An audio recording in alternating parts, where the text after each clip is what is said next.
Amen.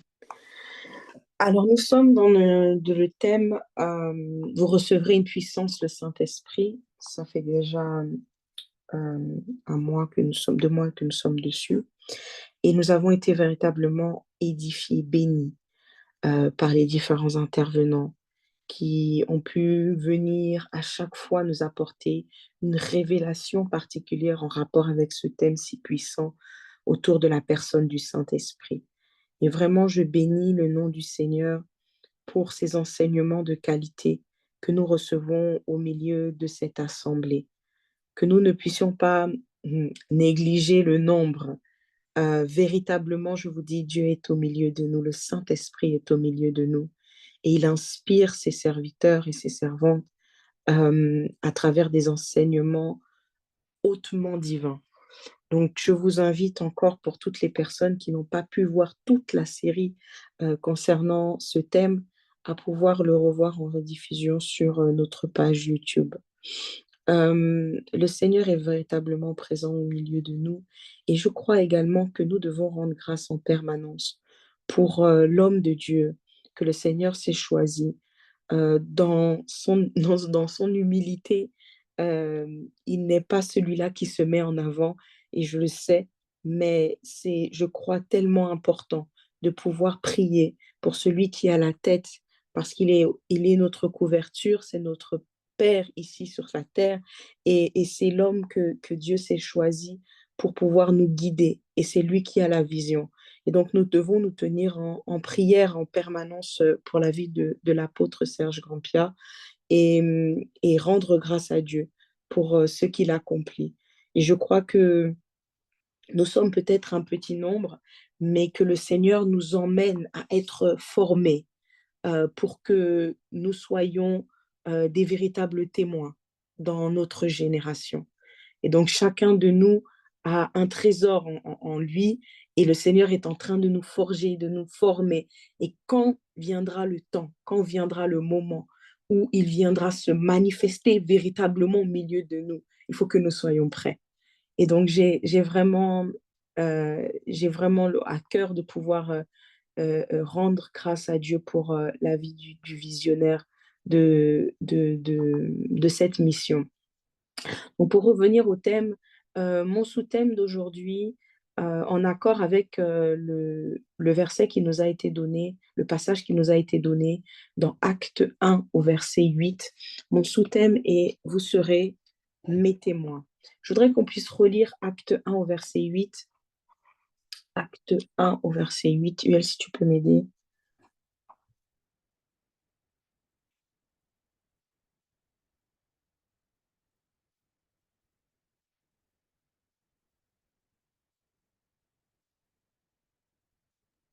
Je lis la parole de Dieu, Amen. Acte 1, verset 8, dans la version Louis II. Mais vous recevrez une puissance, le Saint-Esprit survenant sur vous, et vous serez mes témoins à Jérusalem, dans toute la Judée, dans la Samarie et jusqu'aux extrémités de la terre. Alléluia, alléluia, alléluia, alléluia. Comme je pouvais le dire, donc le sous-thème d'aujourd'hui, c'est vous serez mes témoins. Nous avons vu comment le Seigneur nous a véritablement édifiés par les différents enseignements qui ont été donnés, comment on a reçu la puissance du Saint-Esprit. Et je voudrais vraiment m'arrêter sur cette partie du verset qui dit, vous serez mes témoins. Vous serez mes témoins.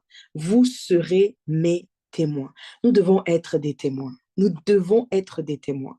Nous ne devons pas simplement être des chrétiens, mais nous devons être des témoins. Et je vais m'arrêter sur ce passage-là en développant en 3 points l'identité du témoin dans un premier temps. Ensuite, nous parlerons de la portée du témoignage. Et dans un dernier temps, nous verrons les souffrances qu'endure le témoin. Euh, D'abord, pour poser le sujet de l'identité du témoin, je voulais voir avec une simple définition avec vous la définition du témoin.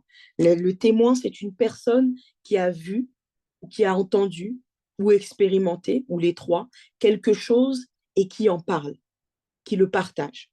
Quelqu'un qui a vu, qui a entendu, ou qui a expérimenté quelque chose et qui en parle.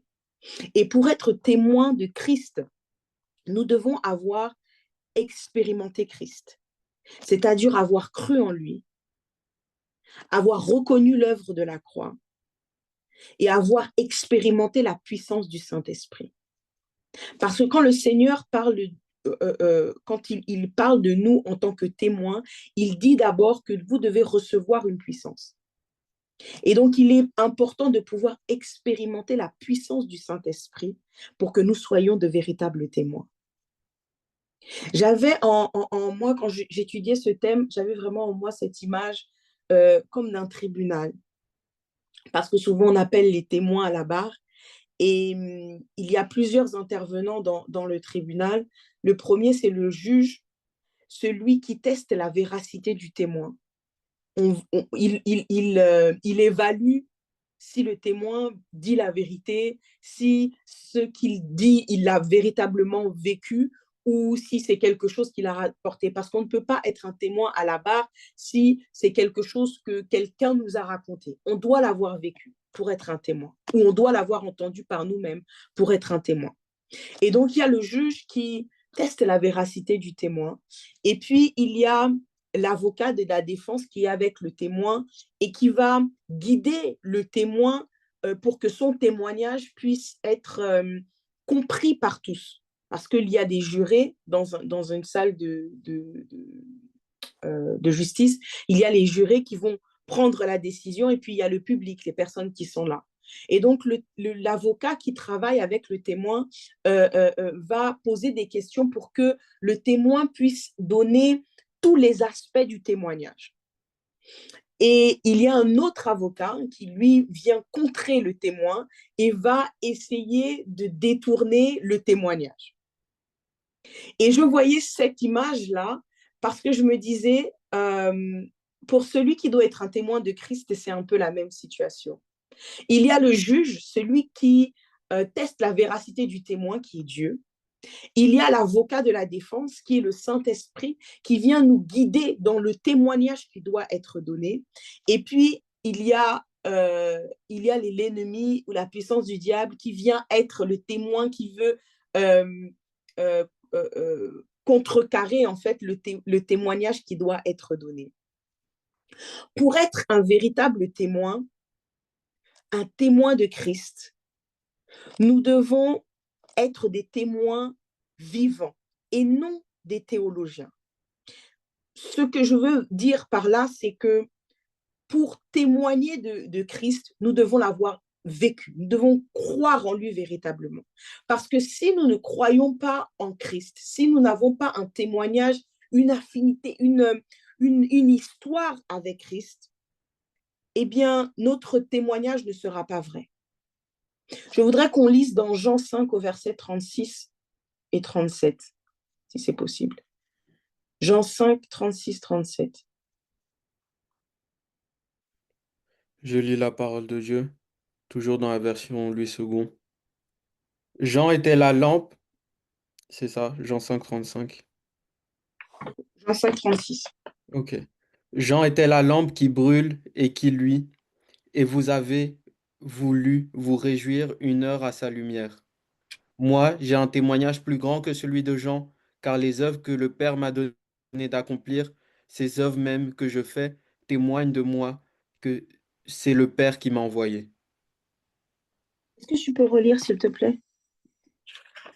Moi, j'ai un témoignage plus grand que celui de Jean, car les œuvres que le Père m'a donné d'accomplir, ces œuvres même que je fais, témoignent de moi que c'est le Père qui m'a envoyé.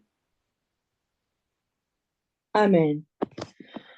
Le témoignage que Jésus vient donner, il dit que son témoignage est plus grand que celui de Jean. Pourquoi? Parce que c'est Dieu qui l'a lui-même, c'est le Père qui l'a envoyé et qui vient témoigner de la véracité de son témoignage. Et donc, comme nous donnons témoignage, il est important que ce soit Dieu lui-même qui vienne attester que notre témoignage est vrai. Si on peut lire Jean 5 au verset 31. Verset 31. Si c'est moi qui rends témoignage de moi-même, mon témoignage n'est pas vrai. Amen. Si je me rends témoignage à moi-même, mon témoignage n'est pas valable. Un témoignage peut être seulement vrai, seulement si c'est Dieu, le témoignage que nous donnons de Christ peut être vrai seulement si c'est Dieu lui-même qui l'atteste. Nous ne pouvons pas témoigner par nous-mêmes. Nous ne pouvons pas témoigner de notre propre guise, mais c'est Dieu qui doit témoigner en nous que notre témoignage est vrai.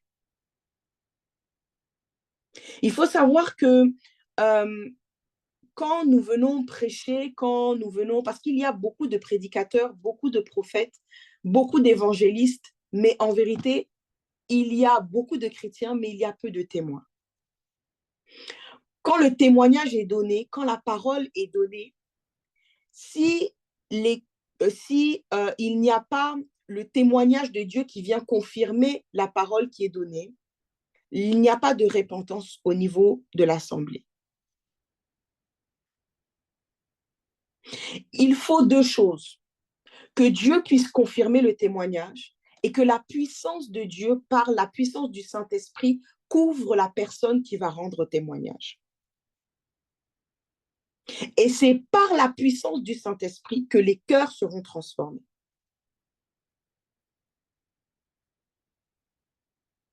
Alléluia. Amen. Je voudrais que l'on puisse voir au niveau du deuxième point la portée du témoignage. Et je vais reprendre dans Acte 1 au verset 8 qui dit vous recevrez une puissance lorsque le Saint-Esprit viendra sur vous et vous serez mes témoins à Jérusalem, dans toute la Judée, dans la Samarie et jusqu'aux extrémités de la terre. Je me suis arrêtée sur ces 4 lieux où le Seigneur vient dire aux apôtres que vous serez mes témoins. Il faut savoir qu'au moment où le Seigneur dit cette parole, il se trouve à Jérusalem. Et j'ai voulu approprier ça à notre propre vie, à nous. Quel est notre Jérusalem? Notre Jérusalem, c'est annoncer le témoignage de Christ dans nos foyers, dans nos familles, dans nos écoles, dans nos lieux de travail, dans le lieu dans lequel nous sommes en permanence. C'est là qu'est Jérusalem, pour nous. C'est véritablement l'endroit qui nous est proche. Et puis, une fois qu'on a annoncé au milieu de nos familles, du lieu de travail dans lequel nous nous trouvons, nous devons aller en Judée. En Judée, ce sont des lieux de rencontre, peut-être des personnes avec qui vous avez moins d'affinité, des connaissances. Je dis dans le métro, dans la rue, dans des lieux de rencontre, dans des conférences, là où vous n'avez pas d'affinité directe avec les personnes, mais c'est là que vous devez aller. Après avoir témoigné à Jérusalem, vous devez témoigner en Judée. Et ensuite, après avoir témoigné en Judée, vous devez rentrer en Samarie. Il faut savoir que la Samarie, c'est là où séjourne le temple de Baal. Et c'est là où est Jézabel. C'est un lieu qui est hostile à l'évangile.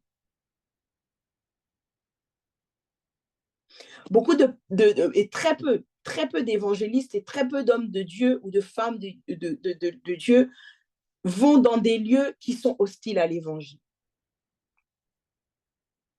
Comme des endroits où l'islam est dominant, dans des endroits où les chrétiens sont persécutés. Et pourtant, c'est là où Dieu nous envoie. Quand il dit nous serons des témoins, il nous envoie pas seulement à rester dans Jérusalem, pas seulement à nous contenter de la Judée, mais nous devons également aller en Samarie, les lieux hostiles, là où il y a des idolâtres, là où il y a des sorciers, là où il y a des personnes qui vont adorer d'autres dieux, là où il y a une hostilité pour l'évangile. Dès que vous dites le nom de Jésus, votre vie est en danger. C'est dans ces lieux-là également que nous devons aller. Et en vérité, il parle des extrémités de la terre. Et les extrémités de la terre, c'est partout où Dieu nous envoie, partout où il y a des hommes, c'est là où nous devons être témoins de Christ. Nous sommes dans une génération où le témoignage a été fermé et intériorisé à l'intérieur de l'Église. C'est-à-dire que nous entendons des prédications dans l'Église, nous prêchons dans l'Église à des personnes qui connaissent déjà Christ. Nous aimons Jérusalem. Nous aimons les endroits où nous sommes à l'aise. Nous venons à l'église et nous parlons en langue et ensuite nous rentrons chez nous. Alors que le Seigneur nous appelle à aller en Samarie. Dans Matthieu 28 au verset 19, il dit « Allez, faites de toutes les nations des disciples ». Mais comment est-ce que nous pouvons faire de toutes les nations les disciples si nous restons à Jérusalem? Il a parlé de toutes les nations. Alors, quelle que soit la nation dans laquelle le Seigneur t'envoie, et je sais qu'à travers la mission à laquelle nous appartenons avec l'Assemblée chrétienne Kabod, je sais que le Seigneur met dans ton cœur un pays, une nation au moment où je suis en train de parler, dans laquelle tu as à cœur de pouvoir partir et de pouvoir annoncer l'évangile. Fais-le. Fais-le. Car il y a des personnes qui sont dans des endroits isolés. On ne doit pas se contenter simplement de Jérusalem. On est là, on prêche en France, on prêche sur Paris, on prêche dans des endroits où, dans des grandes églises où les personnes ont déjà entendu parler de Christ. Mais qui va au Kosovo? Qui va au fin fond de la Russie? Qui part en Indonésie? Qui part au fin fond de la Guyane pour aller annoncer l'évangile?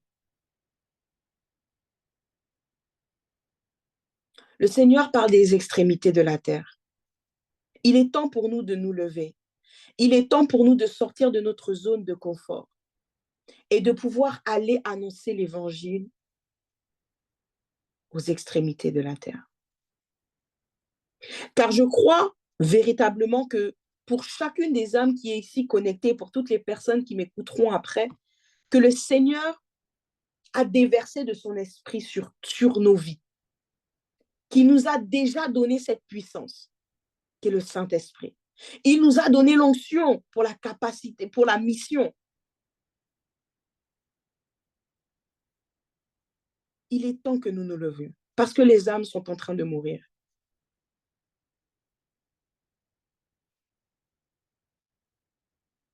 Et n'oublions pas que quand nous prêchons, le message principal et le message qui doit être donné doit être le message du sacrifice de Christ sur la croix. Nous devons revenir à l'évangile de base. Nous voyons dans les actes, une fois que le Saint-Esprit est descendu sur Pierre, il est venu dire les choses qu'il a vécues à travers Christ. Il est venu dire qu'il est mort et il est ressuscité. Et qu'à travers son sacrifice, nous avons la vie éternelle. La simplicité du message de Christ. C'est ce que nous devons partager aux extrémités de la terre. Ne dis pas, moi, je n'ai jamais parlé en public. Non, moi, je ne suis pas pasteur. Non, moi, je n'ai pas été ordonné. Non, moi, en fait, je ne peux pas parler. Moi, j'ai encore des problèmes dans ma propre vie. Non, ne dis pas ça. La mission principale pour laquelle le Seigneur nous a envoyés, c'est pour aller annoncer l'évangile. Nous courons après des choses qui sont corruptibles. Nous devons commencer à marcher et à nous battre pour les choses qui sont incorruptibles.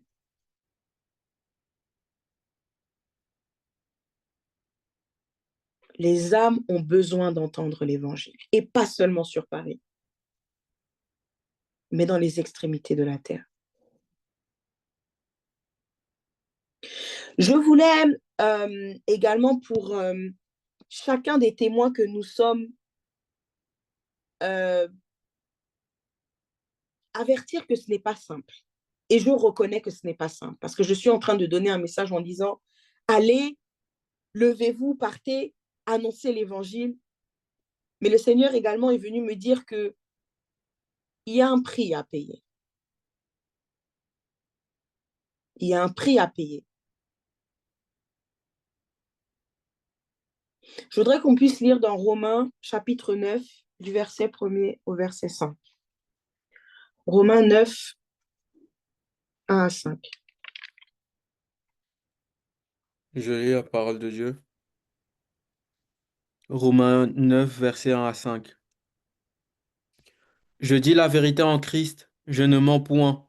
Ma conscience m'en rend témoignage par le Saint-Esprit.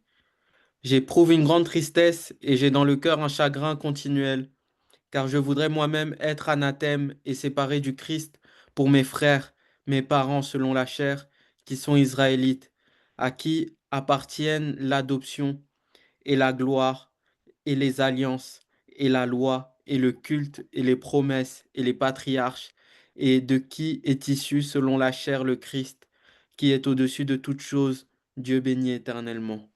Amen. Amen.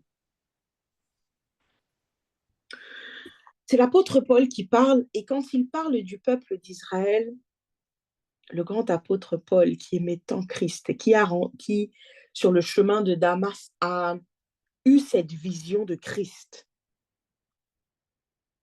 et que dès qu'il a recouvert la vue, il a cru que le Seigneur Jésus était le sauveur de sa vie. Et pourtant, c'est lui qui dit de la même manière que il aurait donné, ma version dit, je voudrais moi-même être maudit et séparé de Christ pour mes frères. Il avait tellement ce fardeau des âmes, tellement ce fardeau non seulement pour les nations, mais également pour le peuple d'Israël, qu'il était prêt à donner son salut en échange de ce que le peuple d'Israël puisse accepter Christ. Waouh, c'est une dimension tellement forte. Il dit même qu'il est rempli de tristesse, il éprouve une grande tristesse et que son cœur est dans le chagrin, le fardeau des âmes. Le fardeau des âmes. Au moment où nous témoignons, au moment où nous allons nous lever pour pouvoir parler de Christ dans les nations, avec quel cœur est-ce que nous partons parler? Est-ce que nous avons le fardeau des âmes? Est-ce que notre cœur éprouve une tristesse, un chagrin, rien qu'à l'idée de penser qu'il y a une personne qui ne connaît pas Christ, que ce soit au milieu de nous, que ce soit à Jérusalem, en Judée ou même en Samarie? Il parle du peuple d'Israël. Et je disais tout à l'heure que il y a des souffrances, il y a des épreuves par lesquelles passe le témoin. Et nous connaissons, nous savons les épreuves par lesquelles l'apôtre Paul est passé pour rendre témoignage à un plus grand nombre.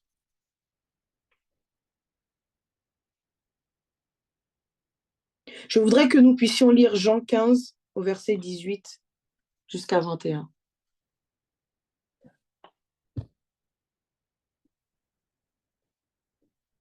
Jean 15, 18, 21. Je lis la parole de Dieu. Amen.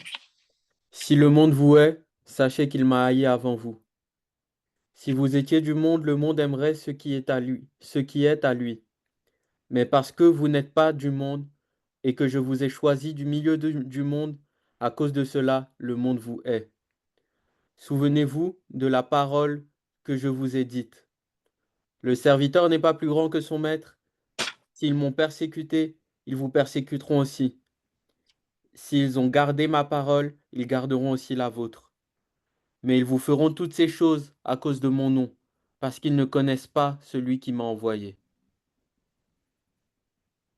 Si le monde vous déteste, sachez qu'il m'a détesté avant vous.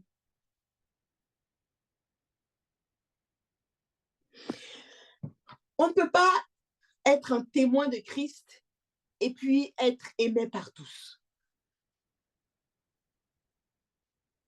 Parce que le message que nous véhiculons est un message de folie.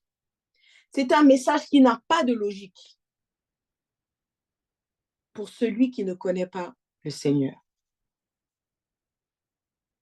Et donc, quand nous sommes des témoins, nous devons nous attendre également à des répercussions.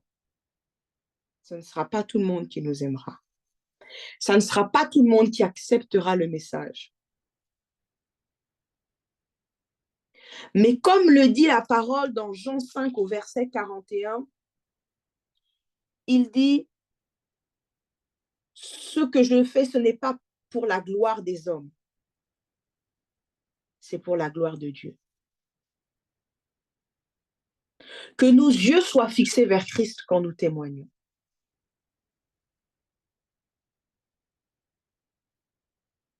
Et non pas sur la reconnaissance des hommes.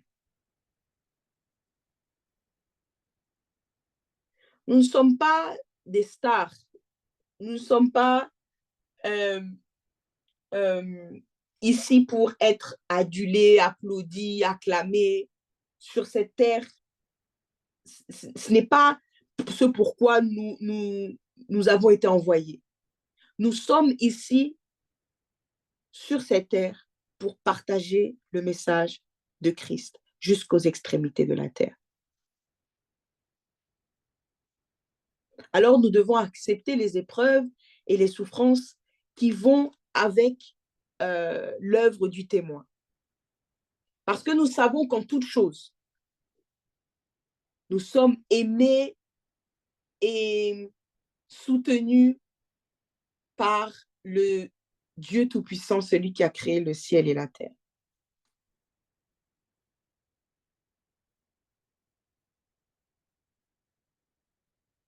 Vraiment, le message d'aujourd'hui, c'était pour que nous puissions prendre conscience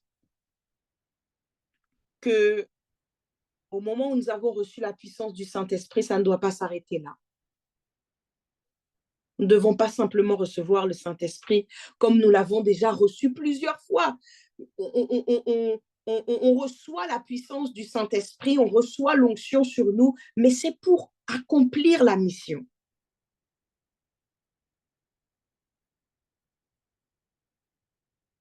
On nous a déjà imposé les mains, nous sommes tombés sous l'onction du Saint-Esprit, nous avons parlé en d'autres langues, nous avons connu la manifestation de l'Esprit, les miracles autour de nous, mais il est temps pour nous que nous soyons des témoins. Car les âmes meurent. Il est temps pour nous de sortir de notre Jérusalem que nous aimions tant et d'aller en Samarie jusqu'aux extrémités de la terre. C'est véritablement le message qui était dans mon cœur aujourd'hui. Alors, si tu sais que tu parles déjà, que tu témoignes déjà à Jérusalem, il est temps pour toi d'aller en Judée. Va dans la rue, dans le métro, là où tu vas rencontrer des inconnus pour parler de Christ. Si tu sais que toi, tu as déjà témoigné en Judée, il est temps pour toi d'aller en Samarie. N'aie pas peur. La puissance du Saint-Esprit est sur toi. Les sorciers ne peuvent rien face à toi. Tu es le temple du Saint-Esprit. Il est temps pour nous d'aller jusqu'aux extrémités de la terre et d'annoncer l'Évangile. Alléluia. Amen. Amen. Amen, amen. Je vais prier. Éternel Dieu de grâce, je te bénis encore, Seigneur, pour ce message, cet encouragement, Seigneur, que tu nous as accordé, Seigneur, de pouvoir écouter, Seigneur, en cette soirée.